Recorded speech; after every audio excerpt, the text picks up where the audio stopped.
Naam, karibu kwenye Ndugu Online TV. Mimi naitwa Hustler Boy Amade Hustler Tanzania. Nipo hapa kukupa taarifa ambazo zinakuwa zinaendelea hasa kuhusiana na taarifa za msiba ama janga lililotupata wa Tanzania, taifa kwa ujumla. Hii ni taarifa kuhusiana na gari aina ya lori lililolipuka na kuleta madhara makubwa sana kwa watu, vifo vya watu wengi siku ya jana katika mkoa wa Morogoro, ambapo mpaka sasa inaelezwa kuwa idadi ya watu ambao wamepoteza maisha kutokana na gari hilo aina ya lori kulipuka imeongezeka. Jana ilikuwa ni takribani watu 60 ambao walikuwa wamepoteza maisha. Sasa wameongezeka watu kama 8 hivi, ambapo imefikia watu kuwa ni 68 waliopoteza maisha kutokana na ajali hiyo. Wengine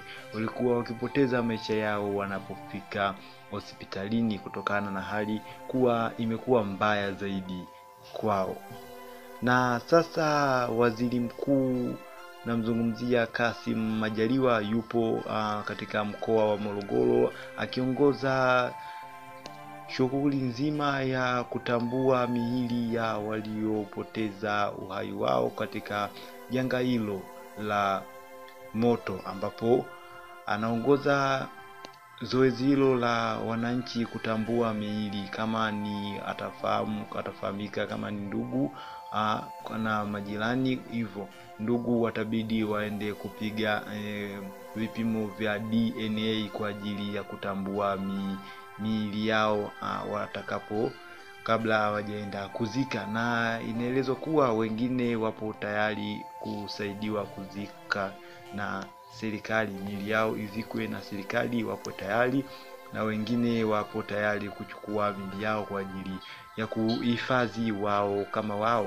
huko mjini Morogoro. Pia salamu za rambirambi zinaendelea kuja, ikiwemo salamu kutoka kwa Rais John Pombe Magufuli, anawapa pole sana wa Tanzania na wote walioguswa na msiba huo. Pia kuna salamu zinatoka kutoka kwa mapadri na mashehe, akiwemo Mufti Mkuu wa Tanzania Abubakar Zuberi, ambaye pia naye amewasilisha salamu zake za rambirambi ama salamu za pole kwa Watanzania na watu wote ambao wamepatwa na msiba huo, ambao ni kwa kweli ni janga la taifa, ambapo watu wengi wamepoteza uhai wao. Imekuwa ni tatizo, imekuwa ni janga la taifa. Msiba huu umechukua watu wengi sana, na kwa mpigo mmoja umeharibu vitu, umeleta majanga makubwa katika nchi yetu ya Tanzania. Na kama nilivyokuambia, mpaka sasa idadi ya watu imeongezeka ya waliopoteza maisha, imefikia idadi ya watu 68.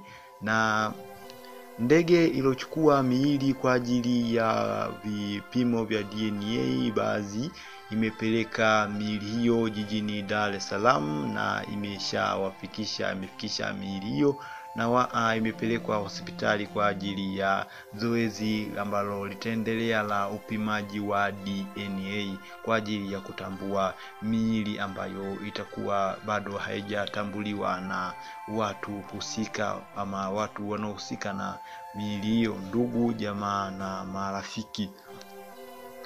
Asante sana kwa wewe ambaye umekwisha kusubscribe YouTube channel yetu ya Ndugu Online TV. Kama bado haujasubscribe, fanya kusubscribe kisha gusa alama ya kengele ili upate notification ama ujumbe kwa kile ambacho tutakuwa tumekusogezea. Sisi tutakuletea taarifa kwa kile ambacho kitakuwa kinaendelea. Fanya kusubscribe ili upate taarifa zote.